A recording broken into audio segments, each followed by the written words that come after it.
Hello, ladies and gentlemen, and welcome to the All You Can Talk podcast. Today we have a very special guest on. It's another Red All Over guest. Gentlemen, Josh, how you doing, lad? I'm very good. How are you? I'm not too bad. 3 in 6 months. Not too bad. We've had pretty much your entire cast on this show. We've just got Craig Wood, but I reckon me and him just be like clashing opinions. He's good though for that though, Craig. He is. He's good for that. Do you know what, the amount of times when I watch your boys and I'm just like, Craig, shut up, mate. But I love him because he is a nice bloke. Yeah. Do you know what I mean? He's got opinions and he stands by it. Like, only things that I get is whenever I go against him, is I just get like nothing comments. Yeah. I just get absolutely rinsed in comments every single time. I think he's made it on Twitter, actually.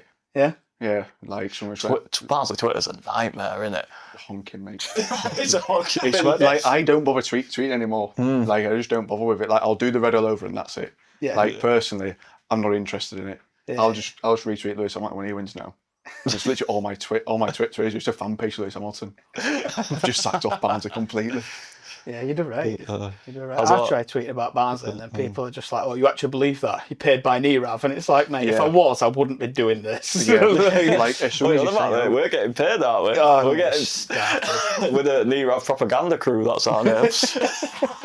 Absolute bellends, man. Just can't be asked with it. We actually replied to a comment. Somebody said, oh, Nirav's propaganda crew. And I said, yeah, that's why we couldn't sign a strikers, because we're getting paid by it. you've been taking out a budget way for this. We've said that. But yeah, Craig's mint for that, because he does say stuff that gets people rowdy, and it's just like, why are you on about? And he's like, I'm what?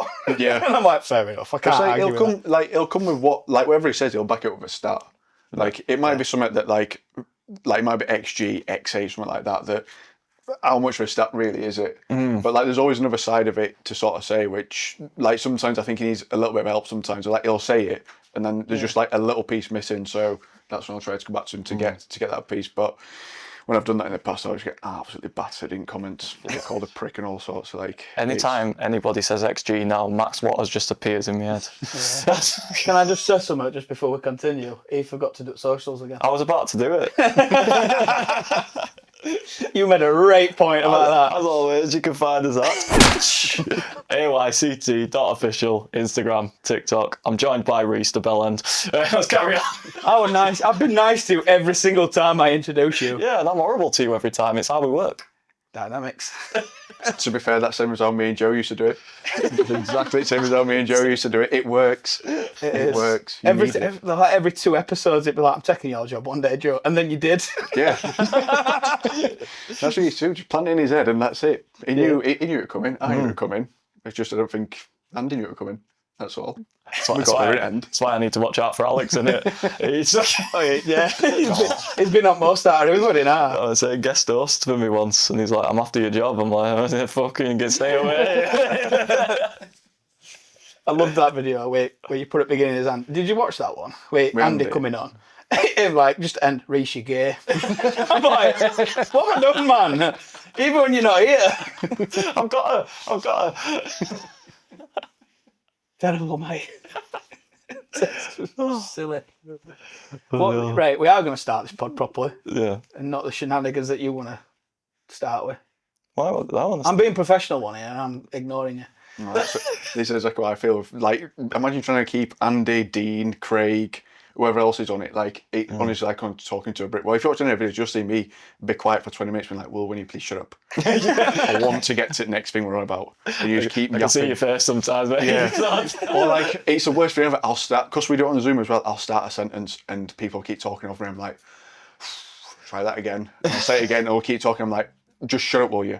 You have said that. Yeah, like, help me actually get to the next thing. Cause I think it was last season, and you kept trying to say something, and I've just noticed. But you said something, and you're like, can I get a word in or what? Yeah. I'm like, God, Josh, chill out, man. It gets to, like, if I've started something 3 times, I'm not pretty sure. Like, that 4th time, someone's getting it. Yeah. Whoever I'm shut up, they're getting it. And it's probably not doing it in person. Yeah, and it's their fault that we haven't moved on. It's diving over the table. I think that's why we like doing it in person, because we can read guest or each other's body language sort of thing. Yeah, that's one of the problems doing it online. Like, it's great that we get everyone together and like it's a bit more flexible. Yeah. But at the same time, like, it does make the flow. Like, it's very much like bang, bang, bang, next thing, bang, bang, bang, next thing, bang, and like it makes it a lot harder to flow off each other. And then when you try to move on, Andy will keep yapping over something else. I'm like, Andy, can we move on, please? We spoke about Andy when Alan used to just bring out a random stat. Oh, it won't. Just in the middle of a podcast, in the middle of one of the episodes, he'd be like... And it won't be true. Just pulled it out of the sky. Best thing ever was Liam Kitchen staying, and then a week later he left. Yeah, no beats he that. talked to him, didn't he? Or something. Yeah, I spoke to him. He'd seen him at, I think went to watch Under 21, spoke to him, and literally came in, like, he was absolutely buzzing when we said it. Spoke to Liam Kitchen, he's staying. I was like, all right, lovely. And literally just said it, went, that's him leaving next week. And then it popped up about a week later. We're like, Al, where's this come from? And it was like, he's lied to me. I know to him. I was like, not my problem, lads. Get away. What he told me, where he's staying, and he's lied to me. Just say we got $5 million for him, though. It's not too bad. Or $4.5 million, whatever. Not bad at all. I mean, he's still coming in installments. Still get to see where that's gone. Yeah. Oh, don't get us started about that, mate. Yeah. What baffles me, I don't know if you see it with comments and that, is where people think they know, like, more than they know. And it's just like, oh, get a grip. It's the one thing that gets me is when, like, owners are taking money out of club. Like, well, if you literally go and look at Box, they're not. It's in black and white. Yeah, but they're not. Literally in black and white. Yeah. Do you know? I had a comment on Twitter about that where somebody, you could fudge numbers. I'm like, yeah, but somebody's in deep shit. Yeah. If numbers are fudged. HMRC are going to be knocking at door. I mean, you look at stuff what they're like. It's like when it was Newcastle that sold the ground to the Sens to like allow them to invest money. Like, that's how they get round it. You can still clearly see it when it's done. Yeah, they could fudge numbers if they wanted to, but like near Rav, everyone's come out and basically said, we don't really want to pump 8 million quid in each year. And when we do, we're just doing it to keep us afloat. And that's what they're sort of saying. Like, we need other people to go and invest. It's like, yeah, that's fair. But what does that look like? Yeah. As well, because many of you said there, 5 million quid for kitchen. You got Mads Anderson and Brad Collins that win. You got about 10 million quid between them three. I don't see 10 million quid worth of better players. Yeah, no, it's very true. It's not all going back into the squad, is it? Because at the end of the day, we run at a loss quite a lot, don't we? And it goes into other things. We're not exactly wash with cash, are we? So, Should be. Box office needs redoing. They're doing that at the moment, aren't there? And things like that. These things have got to be paid for. It's not just a case of somebody turns up with a briefcase when they sign a player with £10 million cash in it, and then you can go and spend it on another player. I think one thing this board have been good at, though, and I see a lot of criticism where they're just like, oh, bag of peanuts and they'll take it. This board haven't been like that. No. I think they have been better than probably Crime were, and maybe even Shinley, whatever his name was, Yank. They've been a lot better at getting the better fees in. Yeah. And last year, I'll stand by it. I don't care how much shit I get in comments. The transfer business that we did last year, scrapping last January, has been solid. Since Crime come back into it, and I know people are like, oh, just go scout a player. I get that, but football's changed, whether we like it or not. Football's changed, and that's it. Yeah. And you've got your Kellys, who basically cost us no. Do you know what I mean? And if we can sign 10 more players like that, not every player's going to be a star. This is the thing, there's a success rate with anything, isn't there? When every player you sign's a risk. Every youth player you bring through is a risk. You sign 10, 5 might work. Yeah. But that's the risk you accept as a football team, isn't it? And as a football club. See, I was so excited when Dallas signed. Andy Dallas. I don't know why, there was something about it, and they scored that header. I thought, hey, up, he might have a bit of poacher here that we needed. And then we just shipped him on loan. What are we doing? It is, like you said though, like, you look at that window, you got Ray's Clear in a free, who's probably going to go for around 5 million quid. I can't imagine he'll be in come August. Yeah. You got Patrick Kelly, who, again, going to make you a couple of million quid. We got him on what? Best pay compensation to West Ham and West Brom to sign him. That's it. Yeah. It's not like, that's not bad business. Like, when we did the review show at the end of the season, when I actually looked at transfers, went, they're not actually that bad. It's just there's not enough of them. Yeah. Like, we just not brought enough through. Yeah. Like, if remember, we got O'Connell at the start of the season, and Connor shipped off this with MDG being a right back. Yeah. And actually playing centre half next to O'Connell. It probably would have been a lot better. Yeah. I made the claim at the beginning of that season that Deshinovic could be a centre mid because he makes them sort of runs that are just weird. That's a mad take. He does the back. It is mad, but I could see it working. I'm probably as bad as Connor here. I've done my level 1 and that's it. I'm Urian. Me and Mile have had a love-hate relationship for a while, haven't we?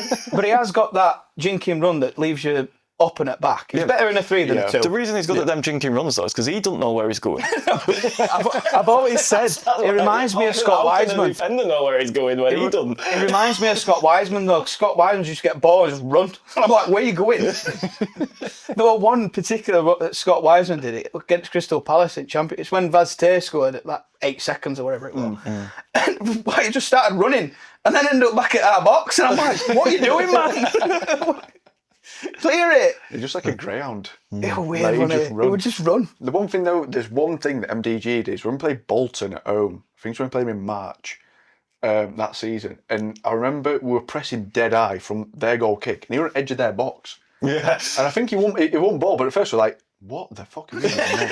Like, what? If he turned around and went, there's a massive hole behind me. Like if they'd have played around him, Bolton would have scored from their own goal kick. Yeah. But because he went and won it, I think we might have scored from it. But when he did it, I was like, he understands what he's meant to do here, but sometimes it just doesn't work. Yeah. And I can live with that with him. Like, he's one of them players I've got a bit of sympathy for him in that way, but at least he tries. He's not like he downs tools and can't be asked. Is he best player? No.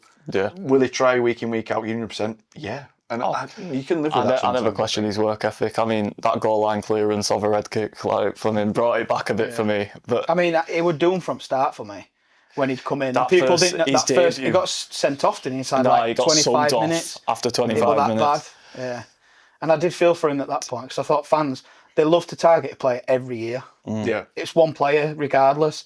So last year I can't remember what it was last year. Vimal. Whenever everyone does it though, that player always comes good. Yeah, it's like Brad Potts, worst player in the world. Then he leaves the most important player. It's 4-4-2 with Pottsy on the wing. Yeah, exactly. Like whenever fans do this, I'm like, I can't wait for next season because they're going to be class. Yeah. Remember when we signed the Vanticola and it was like, what are we doing? Best player on pitch most of the time. I mean, I will be honest. I did question when he came back. Yeah, I was like. Because it's not like he's setting anywhere on fire either. Yeah. He'd been all right since he'd been around. That first half of the season, unbelievable. Then he got 18 games without a goal second half. Yeah. They were a bit... I mean, Craig did say his XG will be massively outperformed, so... XG Max Waters. I love Max Waters. I love him. I think he did. That's certainly because he scored 30 for me on FM.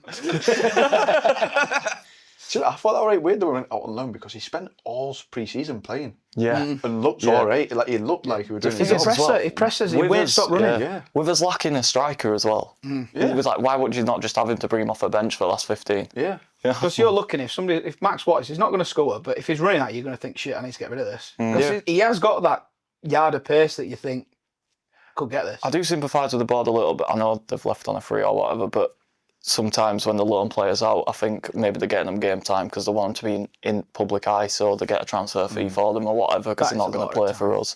Yeah. But it's like John Russell, innit? That's a very good example of it. Like, if we had triggered that extension, you'd imagine Mansfield would have come in with 100 grand saying, can we take him off you? Yeah. And because, again, another player that was all right. Like, I don't think he'd fit into Stendhal's side at all. No. I couldn't see that working. No. But someone like Max Waters, he said, I think he's perfect for Stendhal. Like, when everyone's saying Stendhal's come back, it's not the same team. Yeah, it's not. But also, at the same time, you look at that defence that he had first time, Lindsay, Pinnock, championship quality. You've got one sat in Prem, one sat at Preston. Yeah. Comfortably in championship. You've got that midfielder, Maui. You've got... even Mike Barry as well, Keith Moore would up top. It was a really good side. It was. Which we had. But I think there is parts of that in there. You've got Waters who can definitely do what he wants to do, win ball. You've got Connell in there that can be a Mount replacement. Defensively, if you know Connell stays, you've probably got a bit of a spine in there for him to work with. It's not that dissimilar from what he had before, because Cavari weren't best defender. But it was unbelievable going forward. We've got that in O'Keefe. Well, I've said this to you on pod before. It were interesting listening to Jordan Williams a few years back. It was when we got promoted to Championship, and they were asking him about training and things. And he said, "I have zero defensive responsibility at right back. I've absolutely zero. Stop My job's to the go cross, that, stop the cross and go that way. It's It's not hard to be a right back. The amount of crosses we conceded last season were disgusting. That's most that got. I went to Wimbledon game and I was thinking like, this can't be that bad. 2 of their goals were from crosses. And it's like, what are we doing? Stop a cross. Yeah. And it were mostly where they'd run down wing, play it back to left or right back, and they'd ping it in early cross. Every single time. That's how they were getting it. And then Roberts had a lapse in concentration and just let them score a third, but we'll not talk about that. You mentioned Connell though, Josh. Would you keep him? If I could, yeah. Just on sheer fact, so you look at what Mowat did. Because Mowat, when he came back, we were trying to sell him to Oxford at the time. Yeah. When Stendhal came first, we were trying to sell him. We weren't that bothered about keeping him. Because he came in got sent off against Wolves, then got shipped out on loan for the remainder of that season, didn't really get a sniff. Oxford wanted to sign him. We weren't really interested in him. Stendhal brought him in, and it was like, where's he been? Yeah. Why has he not been playing when we were honking at Championship? Yeah. And then he comes in, does a job. You've got someone that is probably exact same carbon copy of a League One level of him in that. You get Connell that were under Michael Duff for Stendhal. Yeah. You got a good point there, to be fair. The thing I think with Connell, he tends to. I think he's more of an 8 than a 6. Yeah. And I think a lot of managers have tried to play him in that 6 sort of role. I think that is the one thing we're missing, isn't it? If you provided, we said it, the Kenny Dougal type. If you had that behind I miss him. Yeah. I miss him so much. To give Connell that freedom to be an 8 rather than having to constantly be the creator, constantly be this, etc. I think you will see the best out of him.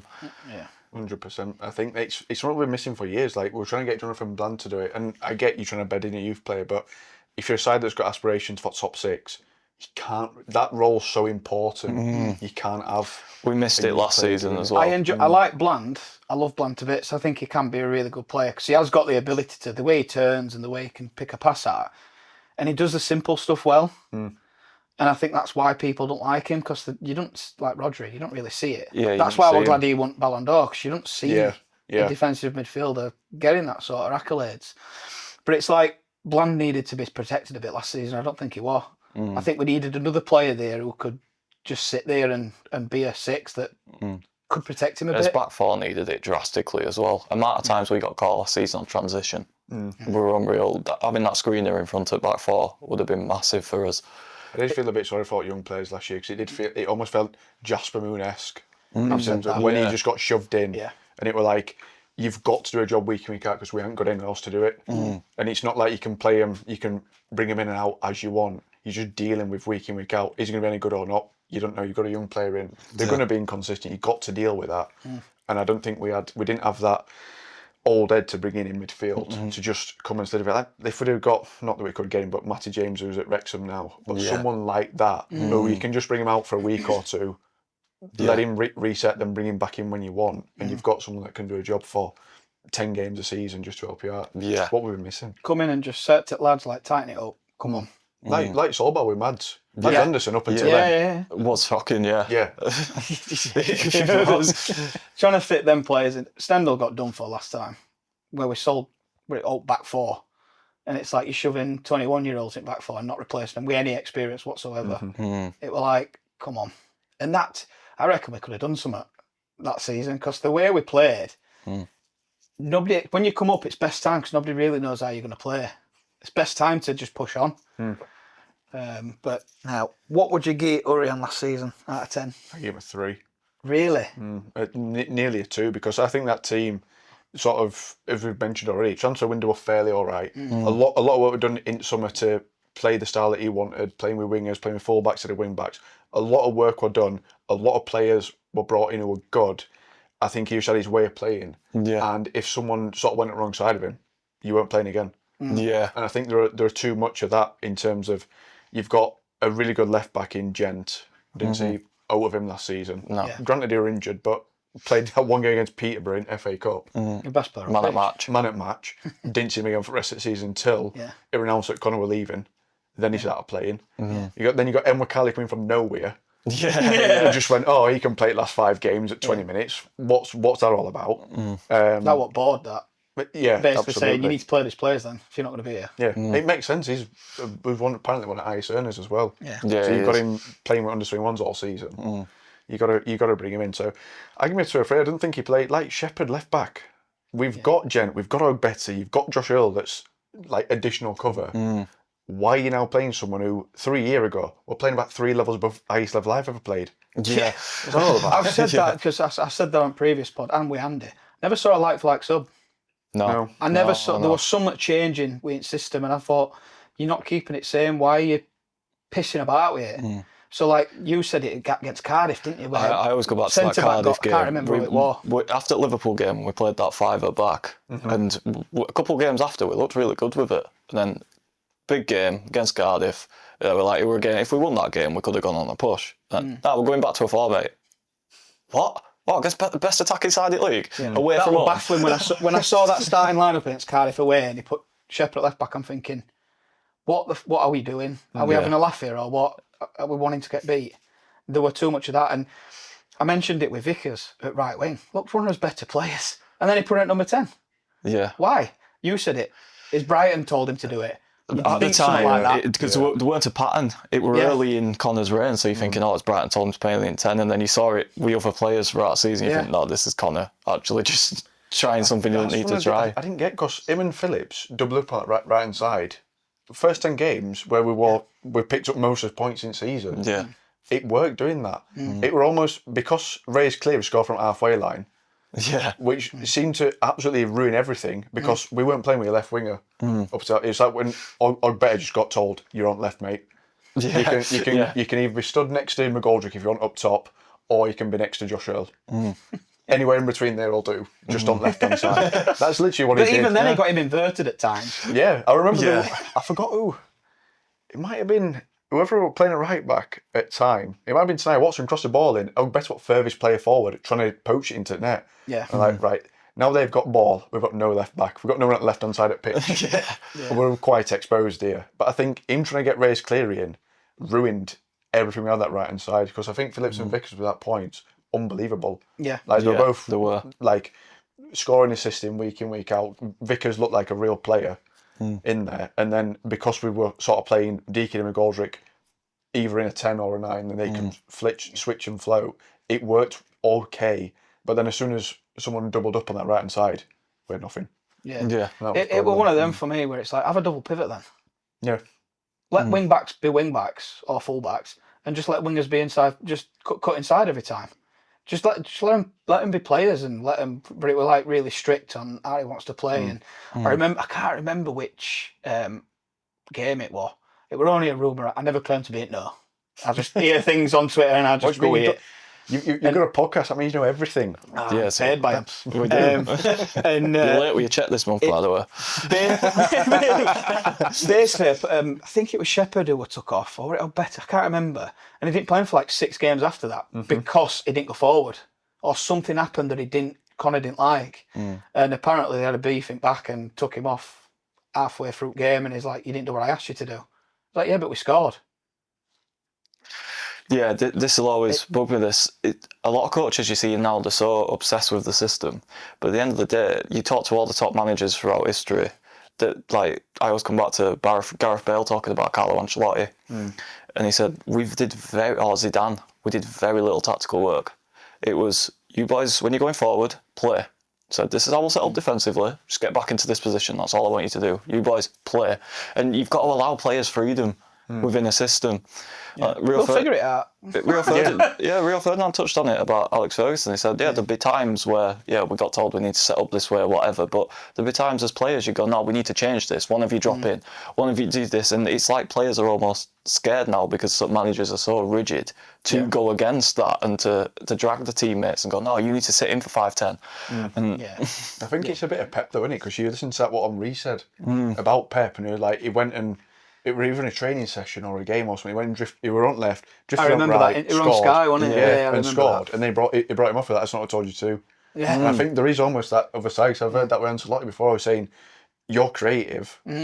Go and be creative. Do whatever you want. Yeah, we'll have patterns of play if you can't sort of use that flair. But if you can, go and use it because you can't defend against that. You can if you know someone's going to play, like we double up on right, we just shove an extra player out there.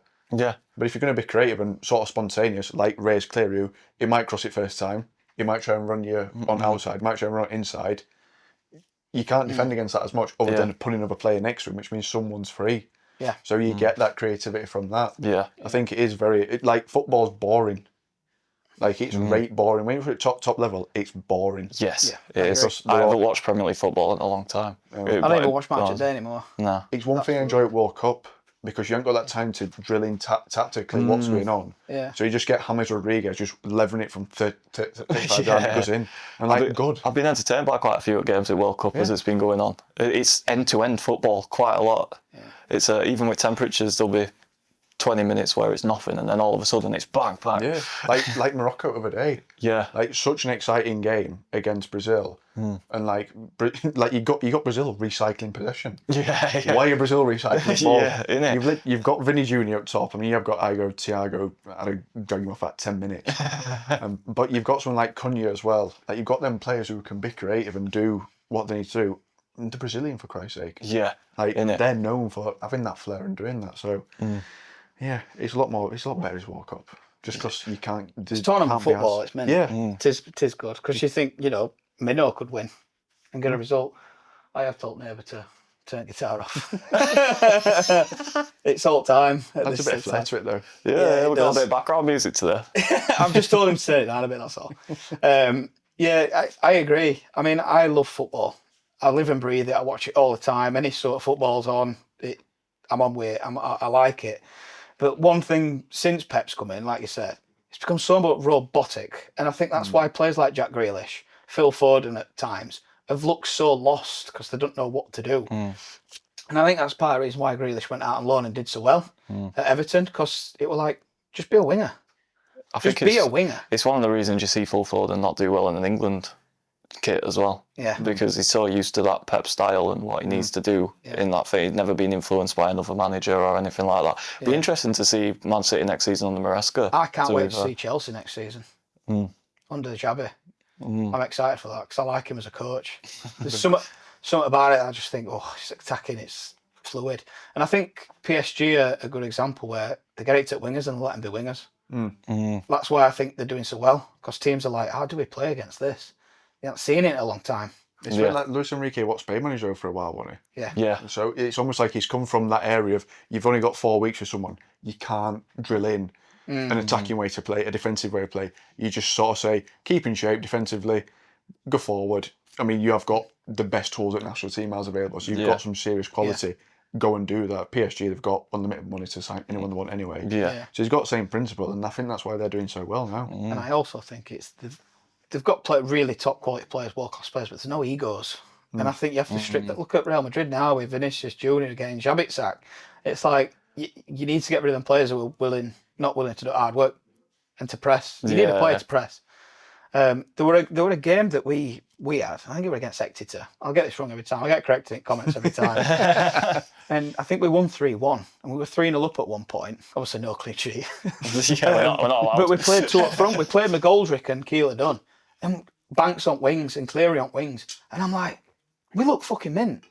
We just looked like a 4-4-2 side, and there were no messing. It was 4-2-3-1, but it was just there were no messing. It was really good. But Doug O'Kane made a good point. He says he wants to play with wingers, but he only played with one winger on pitch most of the time. Yeah. Adam Phillips on right. Why? Play with a winger and play Phillips at number 10 where he likes to be, and he can actually make a contribution. That's what he's good at. Yeah. Keep playing there. He's almost perfect in that 10 as well, because he does like, I mean, under Duff with like Kane and Connell, he was the one that played on the right side of that three. Yeah. But he's comfortable being out there, I think, as well, and like playing in that half space. Yeah. So stick him in that 10 where he's going to naturally drift to right hand side, double up with Banks. He's going to release Banks loads more. Yeah. And then ball and edge at box, he's going to fall to, on it play, you want it to fall to Adam Phillips. which is Adam Phillips. Yeah. A bit of time on edge at box, there's no one else want that ball to fall to, probably in League One. Yeah, exactly. Like, you know where it's going. There were so many times. I mean, it was the same with Banks moving in from right wing where he got 4 assists and 2 goals with it, and then moved into left wing.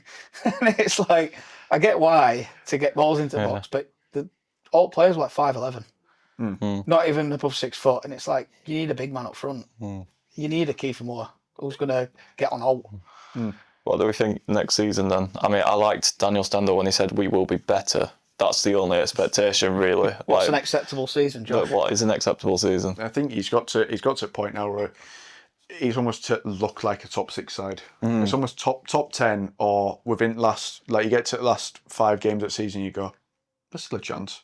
Yeah. Like, I miss there's still them a days. chance. Like even if you're 6 points away with 6 games left to play, it's like it's outside chance.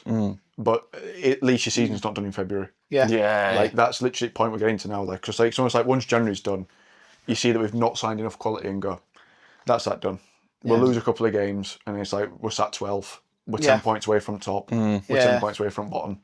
I just want to see us fighting for something, don't I? That's it, really.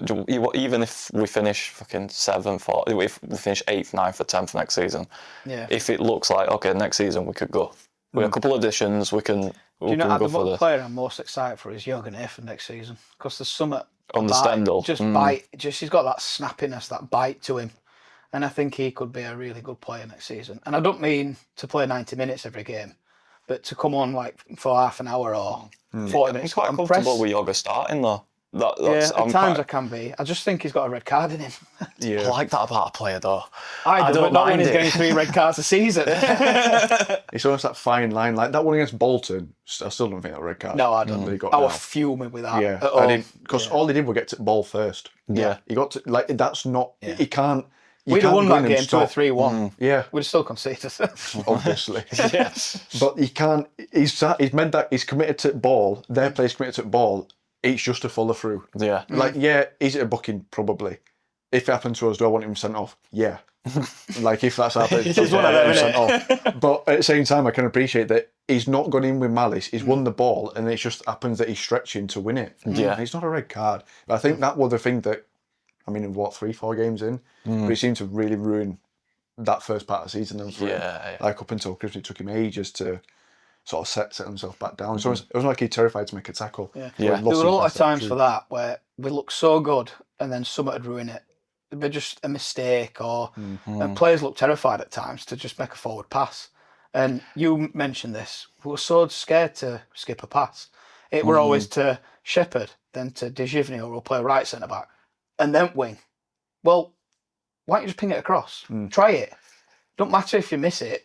The ball's still in their half of field, their last third. Play it, try it. That's why I thought Niquali could have been so good in this system. Because he has got that 50-yard ping on him that will drop to somebody's feet. It's just the only thing with Mwakali is you have to carry him defensively. I think you even saw that in that 20 minutes you were playing. Yeah. Like end of last season, the amount of times you get ball away and just go, like, any chance here? Like, you play 20 minutes. This is I like think he's Stendhal clearly got rockets the him up ability. arse, that's the He's got the thing. ability to be a top class player. It's positionally why he will let go of Arsenal, why he will let go of Porto, why he's with us. It's you saw it under who did he play again? Who did he play under Collins? Was it? Yeah, Or Collins or Clark? Yeah. You saw it all the time. We had to carry him defensively. If he can fix that side of his game, he'll kick on.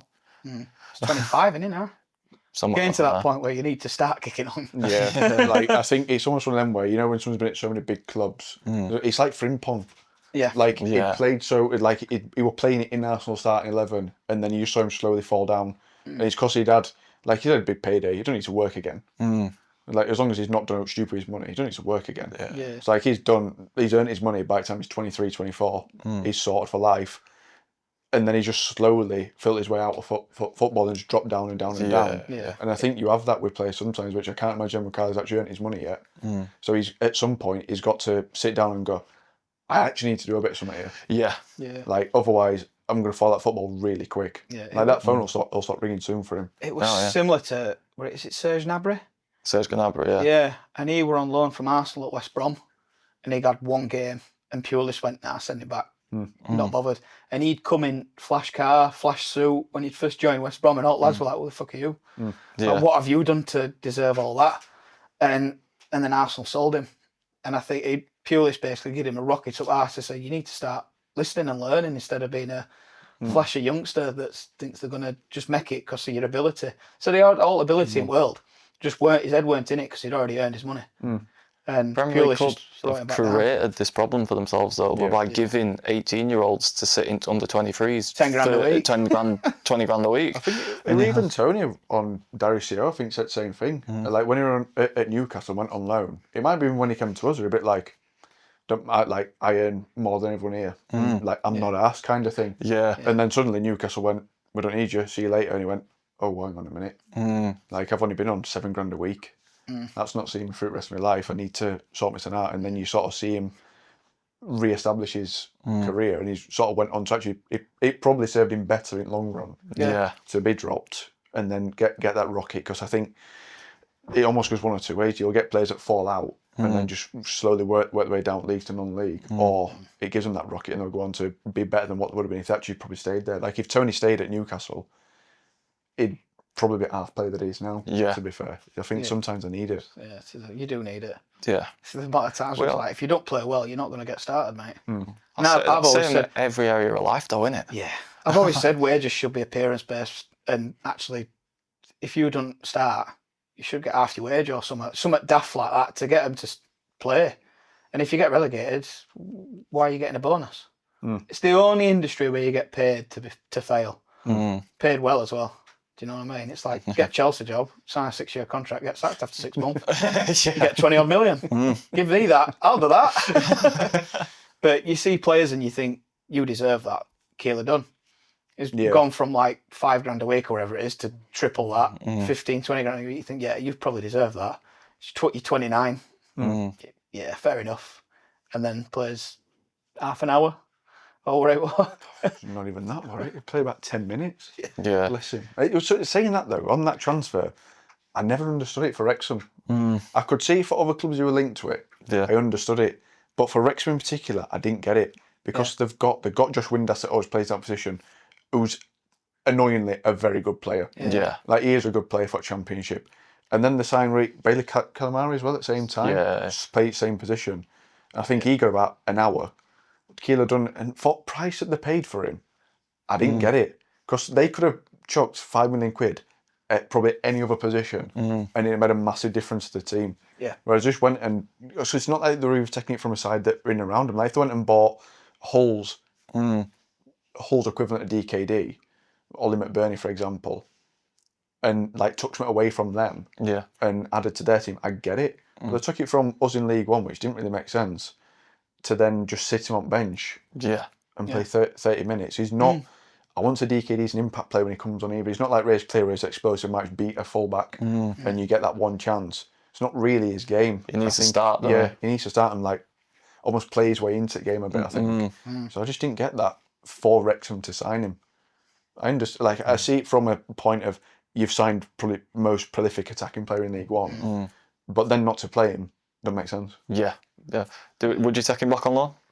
Absolutely, 100%. I think him in a Stendhal side that's almost like a boring 4-4-2 with Max Waters next to him, almost allows him to be slightly more lazy than what he would be. I'd like to see that. Yeah. I'm surprised we didn't sign Bradshaw for it, because as old Bradshaw is, he's still got that yard of pace, and I think you're quicker than some at Young'uns, lad. No, I think. I've got my opinions on Bradshaw. Go on.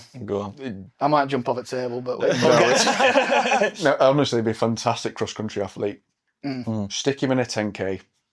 That's not what I want my striker to do. I want him to do what my goal does, is put it in net. I'm not Fair point. I'm not asked about This is him. the thing you though need with both Bradshaw. types. I've said this before on our podcast. The only game we ever played to Bradshaw's strengths were over him away, and he scored 2. Bradshaw is the striker, staying between the posts, staying 6-yard box, and he will get you goals.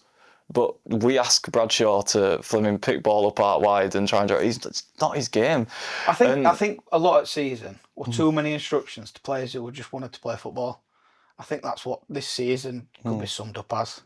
There's too many instructions. I think it's one thing that Connor probably took away from it, is that, like, I think Michael Duff said it quite well, of like, we all say, like, as fans, Shepherd's got ball in bottom left corner, you like, switch it 70 yard over to right hand side.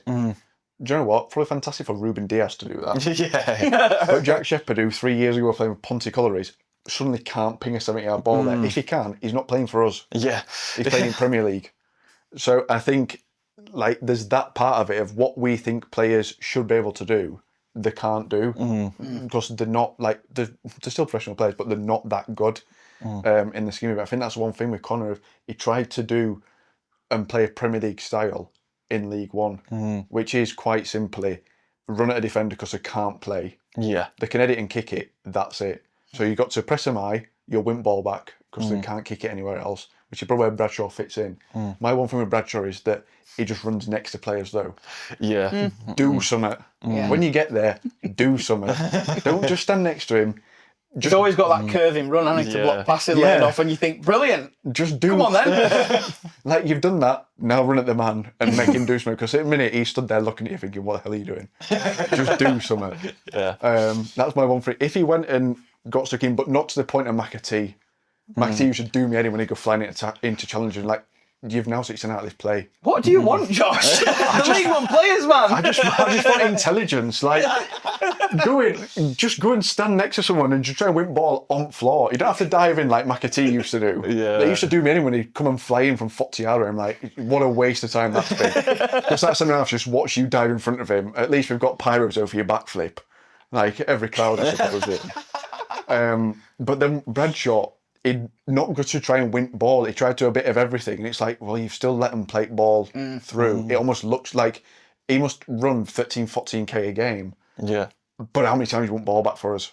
Or how many times you actually pressure play to play it forward in that way? And I think that's the one thing that was my gripe with Bradshaw. When we got it first time, he came in, it's the same second time. Yeah. And he's like, I appreciate the effort and endeavour he puts in, but I don't actually know how beneficial it is to where I to play. think in a 2 is better. 100%. Yeah. I think he does need a goal scorer. So when we played him with Moore, was it Moore? I think it was, wasn't it? They were just, them two were so good. Yeah. And then we sold him to Millwall and got Corley in. Corley was that goal scorer and Moore was also a goal scorer. So we just had a double whammy of, I think, not lucky punts, but shit, this is good days. Although I remember Moore missing a sitter at Ellen Road, if you don't remember that. I tried to push it were them online. Is that when he spooned it off at bar? No, no, it missed ball completely and it rolled under his leg and it like rolled out. Yeah, completely mishit it. And it were up and net as well. We've seen that much shit over years, mate. It all blows into one, doesn't it? I remember, I think it was Jason Scotland or Marlon Airwood. It was when they were both playing up top and they won it, and they won at Ellen Road. And I think it was Jason Scotland that missed, but Marlon Airwood edited it down. He was literally in the Leeds net, and somehow it went off at bar. And I was banging along with that. I don't know what's happened. I literally couldn't tell you how you've missed that. Like, in the way that he missed it as well. If they didn't want to keep him on and miss ball, I'd be like, fair enough. But he connected with it, and somehow he just went straight up in air and didn't at one point go forward. Yeah. And I'm like, oh, fucking hell. That's how you do it, innit? If you're going to miss wildly, that's what I say. Fair play. You know what I mean? That's why you were a that. centre-back, wasn't it? Yeah, that's exactly why. That's why I were in keeper. I just made so many mistakes. I think I took 5 penalties and missed all 5. All 5 went off at bar. Yeah. That's all I ever did. Yeah. All I used to do was shout at people, goal side, and still let it in. Although I did score probably the best goal anyone's ever seen. I can't remember that. It's when we've played at Shaft. Did you play when we've played at back of Shafton? Yeah. AstroTurf? Yeah. I think we played Walton. We were winning 5-0. And I said to Walton. I remember Dern Dragons a lot, mate. I used to play them.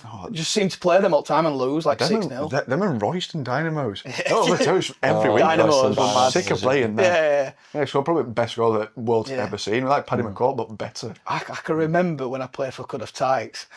And we used to batter everybody away, but just use like 6-0 at home every single game. If we went away, we'd win like 7-0. But at home, we just get battered.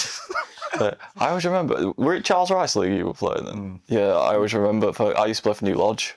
And Fleming, that gap between second division and first division were ridiculous, weren't it? It were like, if you used to play a first division side in Cup, we were like 4th in like Division 2, we'd just gone up from 3, played this side in Division, we got absolutely battered. I can remember my first game in net, and I think it was Mason Bell's dad. He says, "Do you fancy going in net?" I went, "I'll go then." Conceded 6. And I went, "Yeah, this is for me." To be fair, my transition to net weren't as bad. Mine were terrible. They were horrific. I only conceded 2. I was like 8. I was like 6 or 7 as well. Oh no, I did it at 16. got no credentials other than when we went, you know, them bands of summer schools that do. Went in net once there and went, I can probably do this at a side. A keeper, to be fair, the keeper we had at the time at Aqua for honking. And it was reason there were us and how. I bet he's watching this. I bet it's that gorgeous fucking Florida's guy, and that's why he's on here. I love it. It's his number one hater, mate. He'd be fuming. Everyone has one. Everyone has one. Every clip, man. But yeah, we played out of men. There's us two that were like by far best two sides, and I just remember being like, I reckon me being net's the reason why we're not top of the league. That's definitely going to be a thing that sends us over edge. And I just like, I messaged Mick round. I was like, I know Josh Lane's left. I'll go in net. And he was like, how good are you? I was like, don't know. Literally no idea. I'll give it a go. Yeah, I was like, I've got no idea. Because like, I weren't playing at the time. Like, do you remember Josh Ryan Boss? No. Oh, Not off the top of my head. No. So they were Boss and Andy Higgins at the time who were at Chesterfield. Yeah. So we were playing at Chesterfield on a week and then playing for us at Thingy, who probably best attacking centre back I've ever seen in my life. Opening, like any corner would score. He'd just score an header, and he weren't even massively taller than everyone else either. He was like an inch or two bigger, but just a magnet to his head. He's just like Harry Maguire. It's just slot head. Yeah, It just gets to everything. You always got them players though that just everything just comes to them. It just happens for them. You don't know why. You're like, you're not even that good, mate. Yeah. Oh, That whole thing. No offence, Andy, if you're watching. But defensively, it weren't great, but out in box, Get up, lads. absolute Come on. fiend. Like, they'd just be throwing from halfway line, like, anyone got a long throw? Yeah. If you hadn't got a decent throw, just launch into the box for him. Yeah. I speak along throws. I was watching Fozcast. I don't know if you watched that. It's fucking hilarious. And they're on about Rory Delap's throw. And teams used to play it out for a corner. Yeah. Instead of a throw-in, because it used to be more dangerous. Clip, isn't there? Yeah, keeper like. So it used to be. So there were Boaz Mile who put, I think it was Mile, and he put it out for a corner instead of fucking throwing. It's funny because you can see him making decisions. He's like, because like ball rolling out, and he's like throwing. Actually, shit, he's behind Smart play that. Just pass it out for a corner. You'll never see that ever again. Yeah. And now everybody's getting slagged off for it. I Everybody's love how doing you it. see players, and it's like Mark Roberts, man. He had a throw on him, and we didn't use it once last The most season. annoying thing is you want him to throw it to himself. Yeah. Like the way he threw it as well. Like it stayed so flat. Yeah. Funny thing is, he got better at ball as well. Yeah. Yeah. The worst long throw for ages, Jasper Moon. Why did we do it? He could not throw the ball. Shortest long throw you've ever seen. I imagine once in training he managed to throw it really far and like it's you. That's like when Harry Kane used to take corners. Yeah. Like he's probably put one in once and they've gone, you're alright at this actually. You crack on, son. Yeah. You take one week in, week out. Yeah. Can remember Connell on corners. Never beat first man. It makes it on paper though, it makes sense. It does make sense. But execution wise, It just weren't good enough. You've got to beat first man. You can't not. It did get to a point last season when I was like, every time I got a set piece, I'm thinking, no. just play it short. Yeah, there's no point you centre backs coming up. Just stay there. It's going to get caught on transition. I can remember there's a game and Adam Phillips went up to take corner. I'm thinking, all right, this is not bad. And then Connor went, "Oh, I'll take it." For fuck's sake, man! What's happening? West Stand and those of you sit at that side at Ponty corners, you need next season. If he starts coming over, Just stand it, Luke. Get to fuck, mate. Stand on edge. In fact, no, better yet, get back. You can barely strike a ball as well. You stand in front of their striker who's gonna stay up. yeah, You can ping it back in when it comes out. He had a ping on him though. I get where you're coming from. I wanted to sell him for better as both, to be honest. But now you've mentioned it, he probably is a mullet where not done out, and he probably could do some underrated guy. And if three managers are wanting him, so I think it was Collins, Duff, Collins, Clark, they've all loved him. There's something about him if that's the case. I just think there's I've said it before, but I think it's right. Connell got the better. We got the best out of Connell when he didn't have as much creative responsibility, and there was Herbie Kane next to him. Yeah. Who could play them balls. Yeah. We need potentially have a player like that if we could. It could. See, for me, this season, I said a 5 for Connor. I might have said 6 actually. But I actually get why you've said a 3. Cleary and Kelly, there's so many managers who want to work with them two. And they've probably both got 10 goals each, 20 goals each, you know what I mean? We were going silly at the start of the season. Like, after we're looking at depth of the squad and we're thinking, fucking hell, we've got a right team here. Yeah. It's fans who just throw it away though, isn't it? Right. They see they're from National League and it's like... Yeah. I think as well, like, when you go, it's almost... I think Kelly and Cleary, almost everything we've seen good of them has not come from coaching.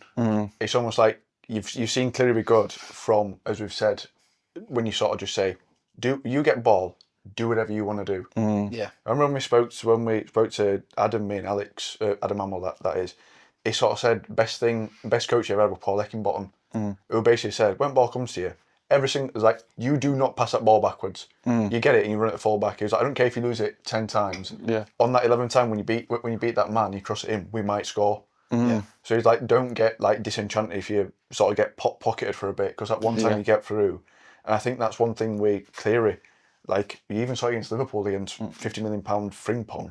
He just, every single time, he wasn't scared of running by him. No. Yeah. He'd have a go at him every single time. Is he going to get past him every time? No. You're playing against £50 million player, but you get by him 3 or 4 times, everyone's saying, hell, he's a player. You could tell as well in that game, I noticed they were like Premier League players aren't used to being run at. That much, because it is all transition, it is all, right, we'll pass it out here, and like Frimpong and Soboslai at the end were absolutely shitting themselves against him. Yeah. I mean, for me, it's just so simple, League One football. And it always has been. 2 wingers on pitch, get it in box, throw shit at wall, and it'll stick. 9 times out of 10. And all you need is 2 players, 3 players who are on fire to get you out of this league. You know, and even to win Premier, that's all you need. Look at Leicester when they won it. They had Mahrez and Vardy who were just on fire all season. Yeah, we can't just never stop. And for me, it's get defence right. Stop conceding stupid crosses and stupid goals, and stop passing it backwards. I'm sick of how many touches keepers have this year. I'll get bored of it. That's what I liked about Stendhal when he said the first time. What you like about Stendhal? There is, because I like the way he speaks as well. Like in his interview when he said the first time he came to Barnsley, the reason he felt like he connected so much was because when we were passing it about the back, as fans start going, oh fucking hell, and he's saying, he's like, oh fucking hell, play forward. It don't matter if you lose it, just play forward. I think it might have been that first game, because we beat Oxford like 4-1. 4-0. Yeah. 4-0, yeah. First game. I don't know why Ajo scored, mate. It was when Dougal like tried it from like 70 yards. Yeah. But like, I remember the one point we won a throw-in. Yeah. And it wasn't them things where... I went at West Ham. Yeah, and he went mental about it. And I'm like, that's exactly what we do. Like, you see someone press it high and win it, like, English fans are going to like get behind that, because you see someone's actually working the bollocks off to the ball back. Yeah. Just a quick one on that one. That was same season when we played Fleetwood and then we're nearly scrapping with Joey Barton. Oh, yeah. But that season. Yeah, you caused that. Yeah, I did. I said some stuff to him. What did you say? I just basically says, oh, fuck off with your brother in prison, you cunt. That might do it. Well, when he was squaring up to Stendhal and Chris Stern and that, I'm like, oh, fuck you cunt. Like, and he turned around and pointed at me, I'm like, what? But in reality, I was like, shit. No, I like that though. You put it on though. You put it on him there. Yeah. Oh, I didn't give a shit. I was like, at the time, it was like us against them. You'd have seen him sprint, or if he'd have started jumping into the stand. It weren't me. I can remember as well when I was sat and somebody said something behind me, and Flitcroft. Don't know if you've met Dave Flitcroft, but it's fucking huge. He's a unit. And he just stared at me, and I'm like, weren't me. What were you on about? I think because I got sort of fuck off by Paul Dickov. That was closest. I didn't even say that bad to him. I think I told him to fuck off because he kept shouting at fourth official. I was like, oh, pack it in, will you? And Ron, who used to sit next to me, he wasn't happy about that. Because at the time I was only about 16. I'm only a child. Yeah. And Ron next to me was fuming about it.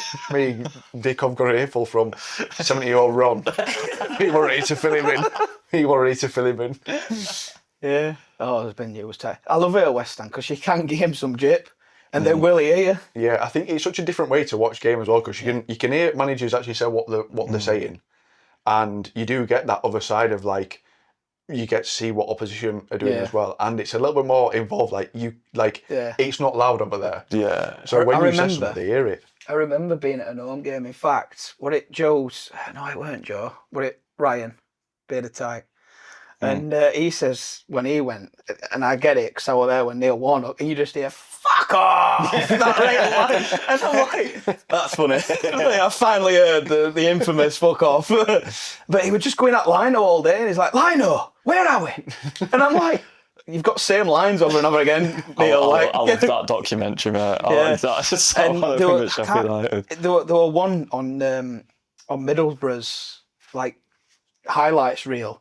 And they're going, "Ref, are you fucking blind or what?" And I'm like, "What the fuck?"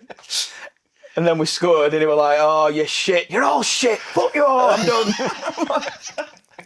I just love him so much. He's absolutely mint.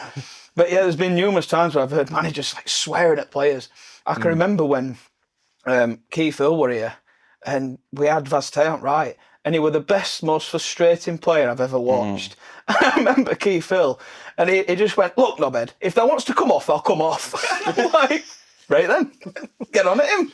It's right. I just like how you think like professional managers are like up here. Yeah. It's literally the same as some league manager talking to you, and like, if you don't pack it in a minute, I will leather you. Yeah.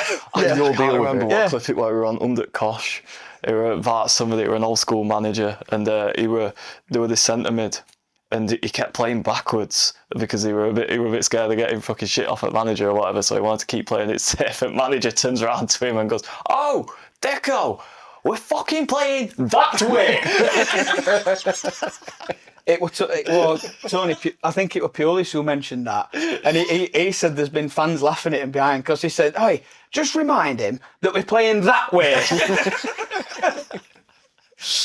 There's been numerous times that I love stories like that. I love hearing them sort of stories rather than like, "Oh, what gets you up in the morning?" Yeah, it's like that with Warnock though when he went up to Tourette and went, "Everyone says you're gonna get me sacked." Yeah. And it turns out, like Cussy just said, whatever you do not come back into our half. You only play up there and you only go forward. He says, "Every time your foot crosses that line, I fine you £50. Yeah. And he's putting accent on it. And he says, "Right, lads, anybody who passes to Rapt in our half, I'm giving you a 50 quid fine." And he fucking did. It's loads of them. But at least he's not got Jose Moraes pretending to be a line-up floor. Yeah, we'll not get onto that. We're an hour in. Believe it or not. It's gone quick, that. Isn't it? Me too. It's every guest. You know what? I'm going to do a reel at end at you where it's just gone quick. It's only about 20 minutes long. That's an episode done that for you. Just getting out of people saying that. Yeah, we'll have the episode. We'll title it that quick. It's an hour-long clip, so just be anyway. That's what I'll ask us to be up time, to be honest. Right. Got any more questions, mate? No, or any more topics? Right. I'm going to ask you the question I ask every single guest. We haven't gone into your life or all like that. How do you personally define a good life? Oh, I think it's something where you get up and you get to do what you enjoy every single day. I think that's sort of the key to a good life. Yeah. I think it's one thing that it's very easy to forget that.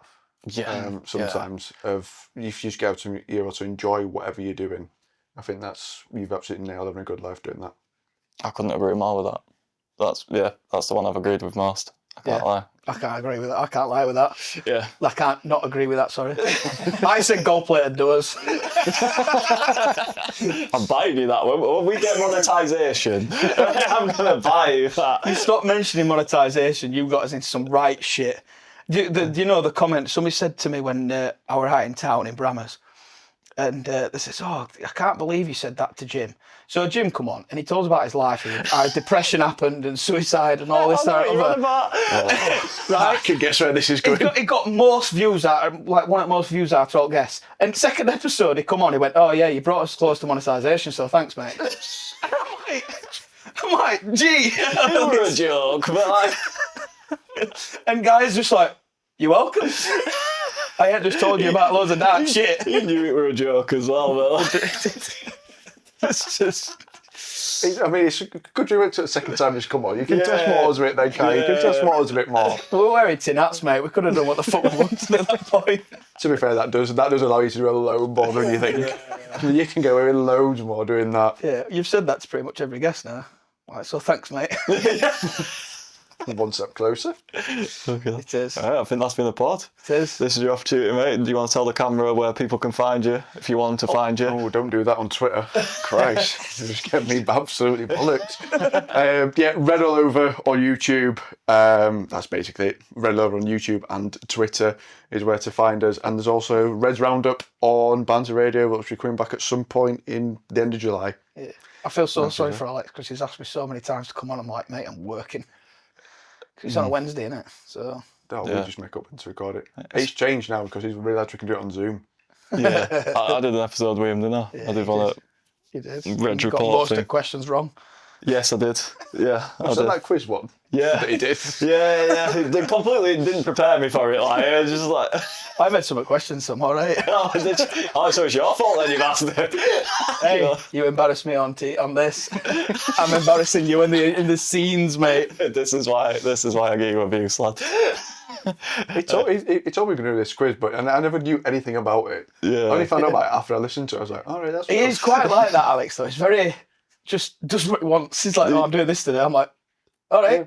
like the amount of times he's just going, I've got Adam Hamilton to come on today. I'm like, sound. He's like, also, I've online, and then there was next week, like, Stephen Foster's coming halfway through. I'm like, is he? Great, nice one. Have you got out to ask him? Nope, because you told me about 10 minutes ago we've got Stephen Foster coming on. He'll just, fair play to him though, he does get stuff done. Yeah. Like, he will go and message, like, he messaged Stephen Foster on LinkedIn. That's why he got I'm in. guilty, mate. I'll show you what. I'll triple check these motherfuckers. I'm not bothered.